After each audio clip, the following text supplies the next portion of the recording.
तो शुरू करते हैं आज की अपनी वीडियो। आज हम पढ़ेंगे मगध साम्राज्य के बारे में। यह मगध साम्राज्य का पहला पार्ट है। तो शुरू करते हैं आज की अपनी वीडियो। मगध की राजधानी थी गिरिब्रज राजगीर या राजगृह। यह आधुनिक बिहार के पटना और गया जिले का व्यापक स्थान था। पुराणों के अनुसार मगध पर सबसे पहले बृहद्रथ वंश के शासक था। बौद्ध धर्म के अनुसार मगध पर सर्वप्रथम हिरण्यक वंश का शासक था। ठीक है। पुराणों के अनुसार मगध के शासक बृहद्रथ वंश के संस्थापक बृहद्रथ, जरासंध इनके पुत्र। जरासंध के बारे में यह क्या एक पराक्रमी राजा थे। इनका राज्य विस्तार मथुरा तक था। भगवान कृष्ण के कहने पर पांडव पुत्र भीम ने इनका क्या किया था, वध किया था। लेकिन अगर हम बौद्ध और जैन धर्म के अनुसार पढ़ें तो हिरण्यक वंश पहला शासक, उपनाम जिसे हम पितृहंता वंश भी कहते हैं, क्योंकि इस वंश में लगभग हर व्यक्ति अपने पिता की हत्या करके ही शासक बना। संस्थापक बिंबिसार।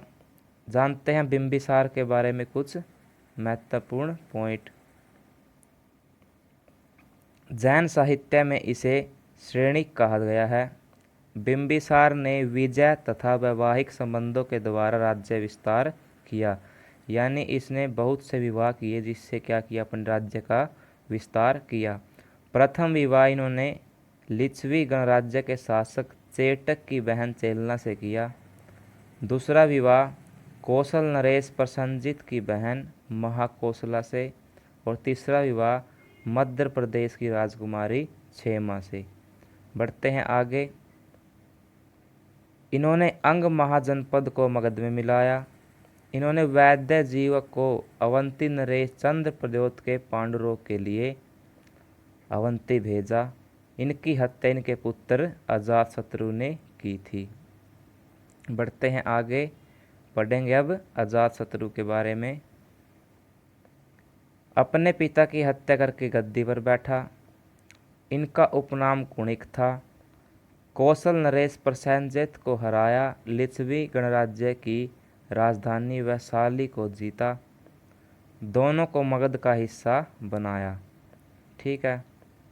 वज्जी संघ के युद्ध में दो नए हथियार रथमुसल जिसे टैंक कहते हैं आज के समय में, तथा महाशिला कंटक यानी पत्थर फेंकने वाली हथियार का प्रयोग किया। वज्जी संघ को भी मगध में मिलाया। यह गौतम बुद्ध का समकालीन था। इसी के समय महात्मा बुद्ध ने महापरिनिर्वाण की प्राप्ति हुई। ठीक है। इसके शासनकाल में प्रथम बौद्ध संगीति हुई। हत्या किसने की थी, इसके पुत्र उदयन ने। ठीक है। प्रथम बौद्ध संगीति हम जानते हैं किसके समय में हुई थी, अजातशत्रु के समय में। बढ़ते हैं आगे। आगे पढ़ेंगे उदयन के बारे में। उपनाम उदयभद्र। पाटलिपुत्र की स्थापना वह अपने राजधानी बनाया किसको, राजगृह को। अपनी राजधानी बनाया पाटलिपुत्र को, और पहले राजधानी क्या थी, राजगृह थी। ठीक है।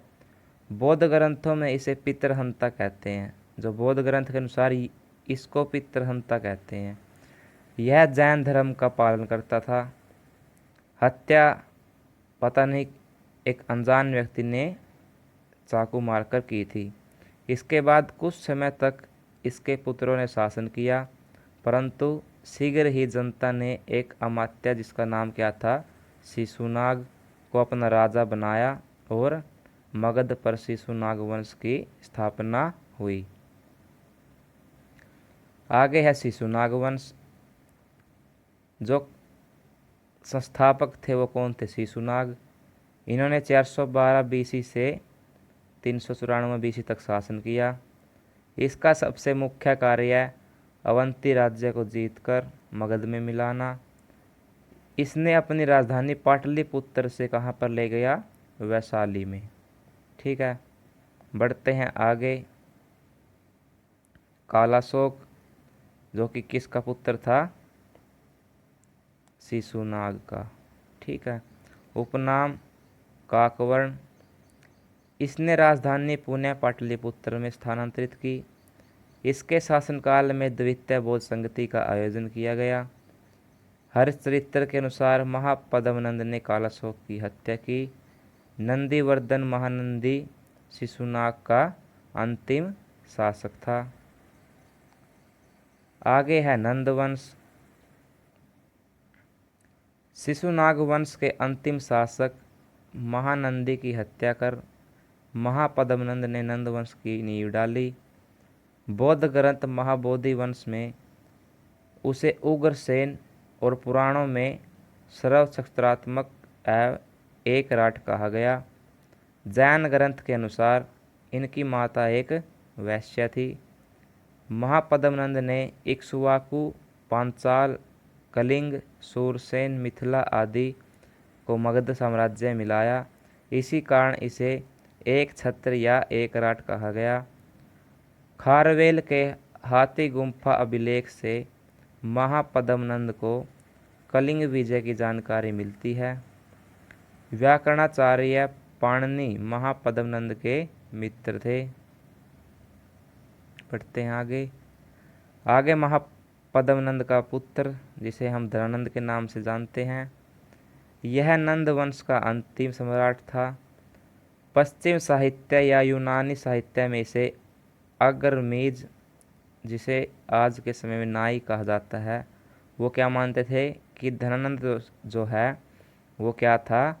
नाई था। इसके शासनकाल में सिकंदर ने भारत पर आक्रमण किया।